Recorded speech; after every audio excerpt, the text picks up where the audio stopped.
Hello, welcome to the third episode of our series From Analysis to Strategy. In this episode, I'm going to talk about the second strategy, which is entirely devoted to accuracy and correctness. In Polish, we called it Poprawność, dokładnie, tak? The English version is mindful accuracy. Why mindful? Well, if you give me a few minutes, I will explain everything in a moment. At this point, I'd like to remind you that, like I said before, this is the third episode in the series of 4. So I strongly encourage you to watch the first episodes, and I also invite you to watch the fourth one afterwards, obviously. Okay, now, why mindful accuracy? Why accuracy? Well, this is what the results of the 8th graders exam tell us. In the activities or exam tasks, when students are required to engage in any kind of accurate language processing, and anywhere, in any place where some kind of accuracy or a better knowledge of grammar and lexis is involved, this is where the results drop dramatically down. Like in this particular exercise, if you remember from the first episode in the series, the reading part of the exam, went pretty well, but still there are bits and pieces in it of particular test items at which students scored rather badly. And this is the example. Let us see why. Well, in order to answer this particular question correctly, in order to choose the correct answer, students had to realize or see the relationship in meaning between the following. You can learn how to cook the foods you love. Simply choose the date and the time. Here, so in the text we've got student you choose, and in the task or the question says the students can decide. So mind you that this is all based on synonyms, okay? And whenever students have to understand this, well, later on produce bits and pieces of language, this is, like I said before, the results for, or the number of correct answers for one particular test item goes dramatically down. Another reason why I'd like to focus on accuracy, or that mindful accuracy, is, the types of mistakes that students make. If you remember again from the first episode where we analyzed the results of the exam, the errors that our students make are absolutely the most basic ones, okay? This interested versus interesting, learn versus learning, so when the differentiating between phrases and verbs followed by either infinitive or gerund, and I'm talking about the most basic ones such as interested in or keen on, okay? Or the spelling of very basic words such as fathers and fathers. Now, so what is very important at this point is that, yes, we are dealing with the most basic structures here. I'd like to show you 2 examples. The first one is to nie są or czy to jest. I can easily imagine at least half of my 8th graders saying, oh yes, jak jest czy, right? And this is, mind you, that this is one of the, this is a very typical mistake or typical problems that students have. So what is it? How can we work on these activities to help students, provide or write the right answers? Let me show you, the answers of an average 8th grader to this particular task. Here we've got the following. How old has your sister? Ile lat ma your sister? Then we've got, excuse me, czy jest a sports center, so is a sports center near here? Or, that's for number 4, are those bluzy dzieci, so are those sweatshirts children's? What is it? What do all these sentences or questions or exam answers have in common? Apart from obviously being wrong, well, all 3 of them. I think you're right.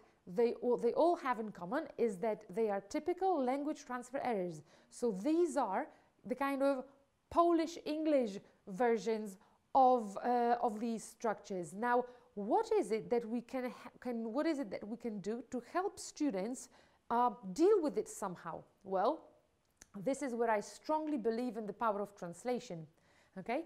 If students have problems with things such as to nie są, czy to jest, well, let's show them the Polish English equivalents and perhaps treat them kind of, lexically as a phrase, czy to są, to nie są, czy to jest, and so on, okay?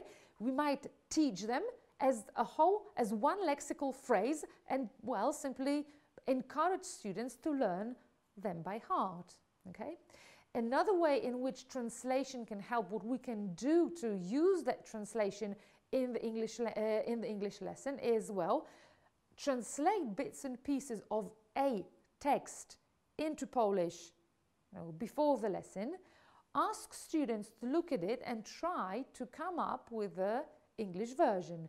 We might either do it before you start working with the text, okay, so before the reading lesson during which this text is introduced, or as a follow-up to that lesson 2 days later, 2 days after the reading activity. Let's look at this one. Nauczycielka 8 klasy w Nowym Jorku przestała dawać uczniom prace domowe. Przestała dawać. Przestała, I'm guessing that at least 50% of my 8th graders would write stopped, forgetting completely about present perfect, for instance, okay? We might ask students to come up with their own versions and then ask them to compare their versions, their translations with the original. Another possibility is to ask students to translate and retranslate some individual sentences from a text. You might tell your students to choose one sentence from a text that they have just read, write it in Polish, then give that Polish version, that Polish sentence to another student so that he or she can retranslate it back into English. Okay? And this is how, if students have problems with the most basic structures, okay, let's kind of teach them, let's go back to them over and over again in as many ways as possible. And more importantly, let's not be afraid to use Polish as a reference point. Another step that we can take apart from this translation is, well, I would say drilling, or in other words, a better word really for drilling is overlearning. I'd like to now show you a task which is based on just that, something that students repeat over and over again, so that, well, a certain phrase or a certain sentence is simply learned by heart. The task is called Kill the Text, and this is what students are expected to do in it. First, the student's task is to get rid of the text word by word. My text here is just one sentence, so it's a short text. You can give students longer sentences, longer texts if you want. In order to delete a word, make a correct sentence with it. So students choose a word and then in order to kill or delete that particular word, they have to give you a correct sentence with it. And after deleting the word, which is a very important part of this activity, repeat the whole sentence. Let me show you how it works. Normally in the classroom procedure, these are the students who choose the activities. In this presentation for today, I have chosen some words for you so that it is, well, easier logistically. So the text or the sentence that we are working on is the following. I'm interested in learning Spanish, but I'm not keen on studying at weekends. So let's delete the word interested. I'd like my students to give me a sentence with the word interested. Well, I'm interested in music. If the sentence is correct, we can delete it. Before we move on, I ask the whole class to repeat everything. So I am interested in learning Spanish, but I'm not keen on studying at weekends. The next word will be keen. Give me an example of a sentence with keen. I'm keen on football. All right then, so keen is out. let's repeat the sentence again as a whole class. I am interested, obviously, in learning Spanish, but I'm not keen on studying at weekends. The next word that I've chosen is in. Give me a sentence with in. For instance, well, there's some money in my pocket. Okay, so in is out, and so on and so forth. Now, the biggest benefit or the biggest advantage of this exercise is actually that we are giving students a kind of a template that stays in their minds for future use. Okay, so in other words, that overlearning leads to, well, simply rote memorization, and that sentence, I'm interested in doing something and I'm not keen on doing something else, stays in students' minds as a template, or, as you wish, scaffolding for future use, for instance, during the exam. Okay? That scaffolding will be particularly important in the case of students that we are talking about really in this series. That is the weakest students, those who struggle, those who need to do a lot of work to get to the average 59%, if you recall what I talked about in the first episode. Okay, let me show you now how this scaffolding will work on the basis of one particular activity. What I've just shown was a kind of grammar scaffolding. Now let me show you some lexis scaffolding or vocabulary scaffolding. Now, in the green repetitorium, which is something, and again, if you recall it from the first episode, this is a course book which will work better, or which will be better with the stronger students. This is an example of a task from the workbook, and this is what students have to do. Uzupełnić tekst informacjami o swoich bliskich, and this is a pretty open task, so no scaffolding, no guidance given. My family member, someone is quite good looking, he has something hair and something complexion. If we want to change it and kind of make it more weak student friendly activity, we need to give students some scaffolding, and this is what has happened with this particular exercise in the new version. Przetłumacz fragmenty podane w nawiasach na język angielski. My family member, mój starszy brat Tom, is quite good looking. He's got brown hair and ciemną karnację. Mind you, the text is exactly the same. The linguistic input is exactly the same, and the structures, the lexical phrases that it induces or elicits are exactly the same. But the level of scaffolding, the level of support is completely different. The same kind of support might be given to students after we deal with a task, right? I call it a post-task support.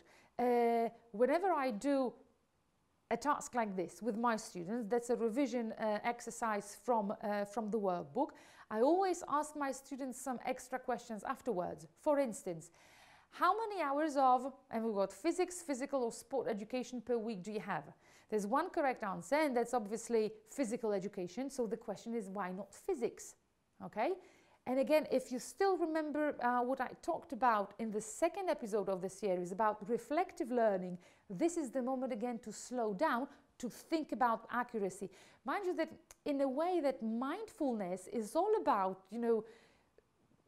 slowing down and being more reflective, and this is just another example, okay? This time with accuracy in mind. Another example, most of my classmates hate taking, writing, revising tests. Obviously, is taking tests. Why not writing? Write test is a typical mistakes of Polish learners of English. Why not revise? Revise needs an extra preposition, and so on. Okay, so that the accuracy that we are talking about here is kind of mindful, because again, it makes students stop and think about it for a moment. Okay, then This is what I wanted to tell you about mindful accuracy and how to go about it behind classroom doors. Well, I hope I will see you in the fourth episode of the series when we're going to talk about revising the language material in context. See you there.